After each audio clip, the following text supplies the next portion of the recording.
How's it going, guys? So let's talk about Deontay Wilder's upcoming title defense against undefeated Gerald Washington. Now, Gerald Washington has stepped in to take the place of Andrei Varshik, who was previously going to be Wilder's opponent, but tested positive for what was it, stanolazole, something like that. It was an anabolic steroid anyway. Now, you know, I said when this fight got signed that I really don't mind it. And I stand by that. I don't mind the fight. I don't think it's a good fight, but I don't mind it. And the reason why I don't mind it is because at least Gerald Washington is an unbeaten American. It'll be a decent fight over there in America. He will come to fight this guy. He's not going to come to lay down. He's a tough guy. He's a hard man, and he has, although he hasn't looked that impressive, he has fought some decent opposition. He's fought guys like Sherman Williams, Ray Austin, Eddie Chambers, Amir Mansour, Travis Walker. Now those guys are considerably past their prime, and what kind of doesn't give me confidence in Gerald Washington is the fact that against those guys he really wasn't that impressive. I mean, he did get the stoppage against Ray Austin, but guys, Ray Austin hasn't been the same ever since that devastating knockout defeat he suffered against Vladimir Klitschko years ago in the infamous fight where Vladimir never even had to throw a right hand. And as for Eddie Chambers, Eddie Chambers is a decent heavyweight, but the problem is he's never really had the size to compete at heavyweight at the highest level. He's never really been able to beat any of the top big guys in the division. So you would expect a heavyweight contender to get the better of Eddie Chambers at this point, and he beat Eddie Chambers on points. The only time Eddie Chambers has been stopped, I believe, was when he was knocked out by Klitschko in the 12th round. Other than that, he hasn't been stopped. So yeah, he's a durable fighter and a guy who knows how to survive. Amir Mansour, he's you all know who Amir Mansour is. I mean, he's a dangerous guy, a big puncher, but he's an old man. He's in his 40s. So yeah, victory over Amir Mansour.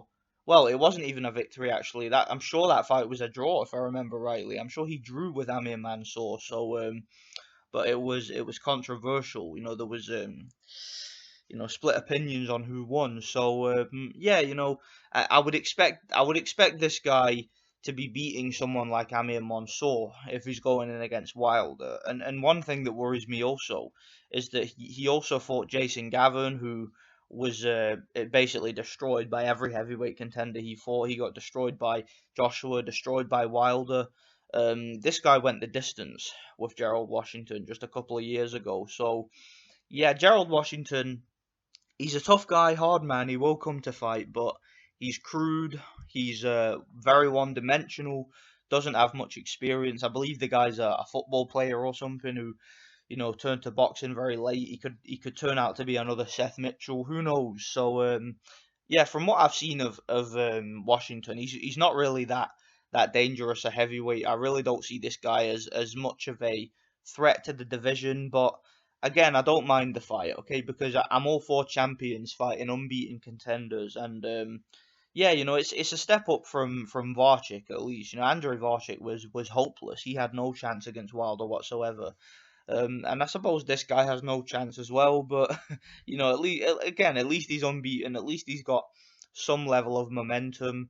His last fight was a knockout victory against Ray Austin, so I don't know. We'll see what happens, guys. I'm expecting Deontay Wilder to win this fight and to do so by knockout.